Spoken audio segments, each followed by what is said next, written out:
Hello viewers, আসসালামু আলাইকুম। আমি আজকাল একটা ভিডিও নিয়ে আসছি। ভিডিওটা হচ্ছে আমার বাজার থেকে মাংস আসলো। তো এই যে বাজার তো আর প্রত্যেক দিনই একই রকম করা হয় না। দেখা যাচ্ছে কোনো একদিন মাছ আনলো, কোনো একদিন মাংস আনলো।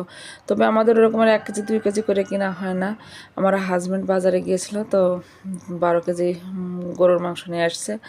তা আমি এই যে মাংসগুলো ভালো করে বক্সিং করে ডিপ ফ্রিজে রাখবো, তা সেটারই পরিপাটি করলাম। এই যে আমার বাইরে যে গাছের সিনারিটা দেখছেন, এই যে আমার বেলকনির সিনারিটা দেখছেন, এগুলো সব আমার নিজে হাতে করা। এই গাছগুলো আমি নিজে হাতে লাগিয়েছি। তো গাছগুলো দেখলে আমার মনটা অনেক ভরে যায়, একদম সবুজ। এবং এর পিছনে আমার প্রচুর সময় দেওয়া লাগে। আমি গাছগুলো পরিষ্কার পরিচ্ছন্ন রাখি, নিয়মিত পানি দেই। তো এই যে আসলে গাছ কার না ভালো লাগে বলেন তো। আর যদি এরকম বেলকনিতে কয়েকটা এরকম গাছ থাকে, আসলেই ভালো লাগে। তো ওই যে আমার বক্সিং করা হয়ে গেছে। এখন আমি একে একে এই যে আমার ডিপ ফ্রিজটার ভিতরে রেখে দিচ্ছি। তা এখন এই যে ভিউয়ার্সরা, আপনারা সবাই আমার ভিডিওটা দেখবেন, আমার চ্যানেলটার পাশে থাকবেন, সাবস্ক্রাইব করবেন, লাইক করবেন, শেয়ার করবেন।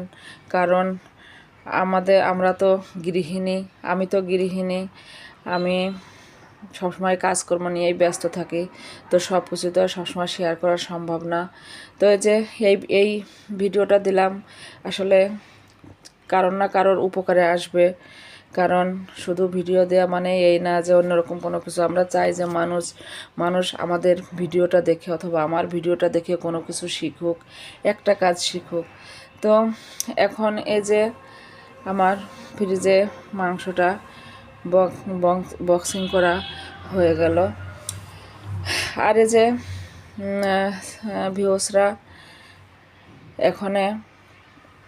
আমি এখানেই শেষ করছি। তো আমার জন্য দোয়া করবেন।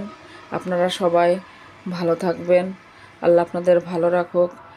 অবশ্যই লাইক শেয়ার। আসসালামু আলাইকুম।